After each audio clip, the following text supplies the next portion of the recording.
നമസ്കാരം. Today at മലപ്പുറത്തിലേക്ക് സ്വാഗതം. തിരൂരങ്ങാടി പള്ളിപ്പടി കരുണ ആശുപത്രിയിൽ നിന്നുള്ള മലിനജല പ്രശ്നം പരിഹരിക്കുന്നതിൽ അധികൃതർ തുടരുന്ന അനാസ്ഥയ്ക്കെതിരെ രോഗബാധിതർ തിരൂരങ്ങാടി നഗരസഭ മാർച്ച് നടത്തി. പള്ളിപ്പടി ജനകീയ സമിതിയുടെ നേതൃത്വത്തിലായിരുന്നു പ്രതിഷേധം. പൊന്നാനിയിൽ അനധികൃതമായി മത്സ്യബന്ധനം നടത്തിയ മത്സ്യബന്ധന ബോട്ടുകൾ പൊന്നാനി ഫിഷറീസ് വകുപ്പ് പിടികൂടി. കടലിൽ പെട്രോളിങ്ങിനിടെയാണ് പൊന്നാനി സ്വദേശിയുടെ മൈമൂൺ, ഹോളി ഫാമിലി എന്നീ ബോട്ടുകൾ പിടികൂടിയത്. നൂറുകണക്കിന് മത്സ്യബന്ധന യാനങ്ങൾക്ക് മത്സ്യം കയറ്റുമതി ചെയ്യുന്ന പൊന്നാനി ഫിഷിംഗ് ഹാർബറിൽ യഥാസമയം ശുചീകരണം നടക്കാത്തതിനാൽ പ്രദേശത്ത് പുഴുവരിക്കുന്നു. ഹാർബർ പ്രദേശത്തിന്റെ നടത്തിപ്പും ശുചീകരണവും ഉൾപ്പെടെ നേതൃത്വം നൽകേണ്ടത് ടോൾ പിരിവ് ഏറ്റെടുത്ത കരാറുകാരനാണ്. മത്സ്യാവശിഷ്ടങ്ങളിൽ പുഴുവരിക്കുന്നത് രോഗഭീഷണി ഉയർത്തുന്നു.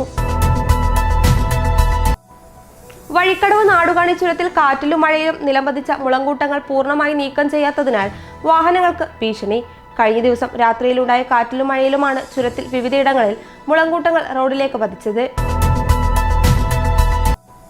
തീരദേശ ഹൈവേയുടെ പേരിൽ ടിപ്പു സുൽത്താൻ റോഡിൽ നടത്തുന്ന അശാസ്ത്രീയ നിർമ്മാണം മൂലം അപകടക്കെണിയായി തീരദേശ റോഡ്. ഇതുമൂലം നിരവധി ജീവനുകളാണ് പൊലിയുന്നത്. ജില്ലാ പബ്ലിക് ഹെൽത്ത് ലാബിനെ ഇന്റഗ്രേറ്റഡ് പബ്ലിക് ഹെൽത്ത് ലാബാക്കി ഉയർത്തുന്നതിന്റെ ഭാഗമായി മലപ്പുറം സിവിൽ സ്റ്റേഷനിലെ കെട്ടിടത്തിന്റെ നവീകരണം ഉടൻ ആരംഭിക്കും. ഇതിന്റെ ഭാഗമായി ലാബ് സിവിൽ സ്റ്റേഷനിലെ മറ്റൊരു കെട്ടിടത്തിലേക്ക് താൽക്കാലികമായി മാറ്റും. 40 വർഷത്തിന് ശേഷം മലപ്പുറം നഗരസഭയുടെ വിശദ നഗരാസൂത്രണ പദ്ധതി കരടിന് ഭേദഗതിയോടെ കൗൺസിൽ അംഗീകാരം. മുണ്ടുപറമ്പ്, കുന്നുമ്മൽ, കോട്ടപ്പടി, വലിയങ്ങാടി, വാറങ്കോട് അടക്കമുള്ള പ്രദേശമാണ് DTPയിൽ ഉൾപ്പെട്ടിട്ടുള്ളത്. കോഹിനൂരിനെ പൂർണ്ണമായും രണ്ടായി വിഭജിച്ചു. ദേശീയപാത മുറിച്ചു കടക്കാൻ ഉപയോഗിച്ചിരുന്ന വഴി പൂർണ്ണമായും അടച്ചു. മതിലിനായി കെട്ടിയ ഇരുമ്പ് കമ്പികൾക്കിടയിലൂടെയായിരുന്നു ആളുകളുടെ യാത്ര.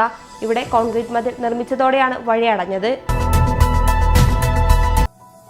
ചേലേമ്പ്രയിൽ ജില്ലാ അതിർത്തി മുതൽ സ്പിന്നിംഗ് മിൽ അങ്ങാടി വരെ 6 വരിപ്പാത അടച്ചതോടെ സർവീസ് റോഡിൽ വാഹനങ്ങൾ നിറഞ്ഞ് യാത്രാക്ലേശം.